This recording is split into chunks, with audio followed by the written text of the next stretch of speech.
But it's the Fever over the Sky again, 100-81.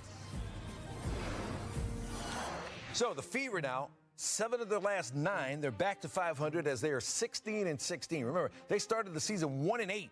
First time Indiana's been 500 or better in a season since 2022.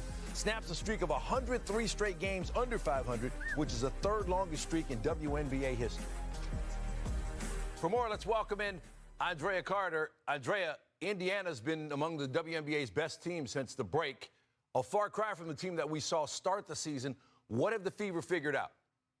Stan, they've figured out each other. Caitlin Clark talked about it after the game. She said, we're finally understanding each other. The best dynamic duo right now has been Caitlin Clark and Kelsey Mitchell. Coming out of this Olympic break, watching those two play off of each other. They look rested. Kelsey Mitchell has been on fire. Caitlin Clark is scoring. She's knocking down her threes, and she's finding her teammates. And the rest of the Indiana Fever go as those two go. Shout out to Angel Reese for her double-double record. Watching Caitlin and Angel break these rookie records has been phenomenal. But when it comes to Indiana and Chicago, Indiana is the more complete and together basketball team on both sides of the ball, which makes them a dangerous team in the playoffs. Chicago still fighting to hold on to that playoff spot.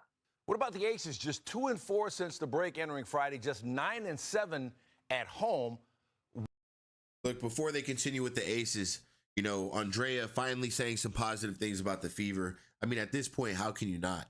Like, literally, how can you not say anything positive right now about the Fever?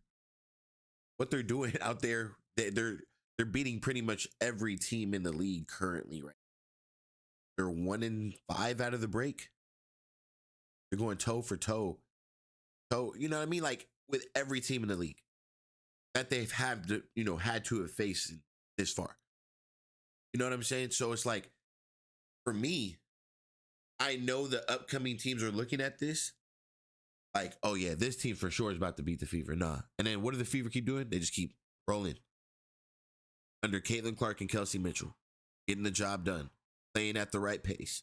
You know, and you got to give Chrissy Side some credit too at some point. She's making lineup adjustments. She got Lexi Hall in the starting lineup. Lexi Hall's given a big role right now. Defensively, offensively, running out in transition, getting her hands on the ball, deflecting passes, rebounding, getting dirty. You got Caitlin Clark leading the way, assisting, getting her guys open, getting her females open, getting the girls going, getting them open shots, making sure they're feeling good. Kelsey Mitchell's understanding how to play with Clark. They're clicking, they're gluing. Their chemistry is on a high right now. You know, Kelsey's getting plenty of backdoor passes, wide open 3-point shots, knocking down her shots. Then you got the bigs down low going to work. Alyssa Smith playing great basketball. AB's doing her thing. She's definitely got to work on her offense a little bit more. She's trying to be more aggressive, but AB still has a little way to go. Just being completely honest. But Alyssa Smith is showing good signs of aggression as far as being aggressive on the offensive end. You know, she's been putting up like over 10 to 12 points a game right now in the past 3 games, I believe. And you got Temmie doing her thing offensively and defensively. Well, not offensively, defensively. I guess you should say for Temmie right now, she needs to work on her offensive game. Then you got Dantas going to work as well. So when you look at this Fever team, and then there's days where they're shooting over 50% as a team. And then you got the starting 5 for sure shooting over like 53% in total. And then they're knocking down 9 out of 14 3-point shot attempts, 9 out of 15 3-point shot attempts.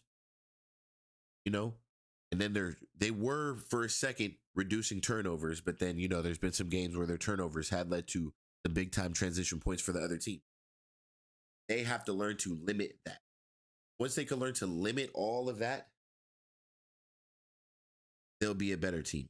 But at this very moment, the Indiana Fever, the way they can play and then go through the adversity and then get through that third quarter and then pull away in the fourth quarter, they somehow magically just turn into this, you know, boom. It's like you think you're pulling away or you think you might have a momentum. Nope.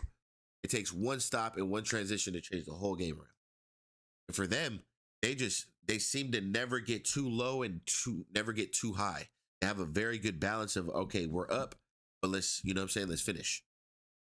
One thing I can say, the one thing we had a problem with the Indiana Fever before the break was them finishing basketball games. What have they been doing? They have been finishing basketball games. Starts with coaching, starts with believing in your team, it starts with attitude. You know what I mean? Leadership,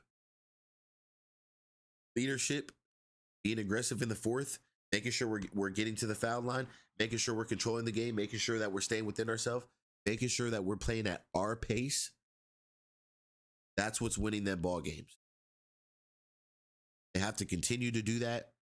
They got the Sparks on Wednesday. And then I believe they have the Aces back to back, I believe, at home. So, you know, they've moved up to the 6th seed. That's a 500 team now. And that team is going to be something serious to face in the playoffs. I mean, that is a team you're not going to want to see in the playoffs. I'm not going to say they're going to go and win the ship. Don't be surprised. I'm not going to say that. But when you got a young rookie point guard like Caitlin Clark, and she's clearly does not look like a rookie out there. She's talking her shit. Being honest, she's talking her shit. Talking to the refs. She's talking to the crowd. She's pointing up scoreboard. She's talking to she's getting comfortable. I told y'all, she's getting comfortable. Caitlin Clark. I've seen little signs that are showing me Iowa Caitlin Clark. She might have been adapted to this league by now. I don't know. I'm not going to say anything yet. But what I've seen so far, she is letting that 3-ball go. She is looking at the crowd and talking to the fans right here on the baseline and letting you know what is going on. Yeah, did that drop? I'm going to let you know.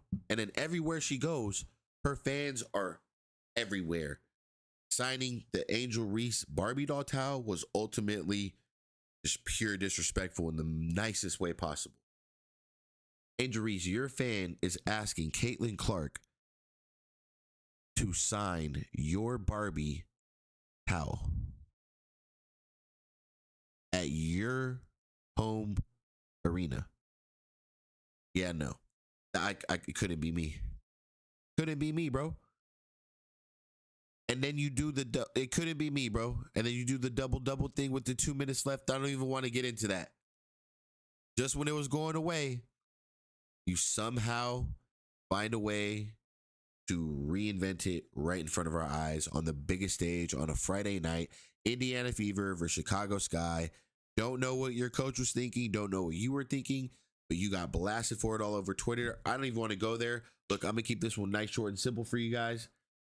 I don't think Andraya has anything else to say about the Fever. No. So we're going to cut it there, man. So I'm going to catch you guys on the next video. I appreciate you guys. It was a long weekend. I know the content was slowed down just a little bit, but bear with me. I'll load up. And then we got a lot of college football on the way. So this week we have a lot of college football coverage. I'm going to get some WNBA coverage. I know you guys love it, but we have a lot of college football on the way. It's your boy C.O. Connor. Welcome to Game Day Network. I'd love to have you here. I appreciate it. I'll catch you on the next video. I'm out.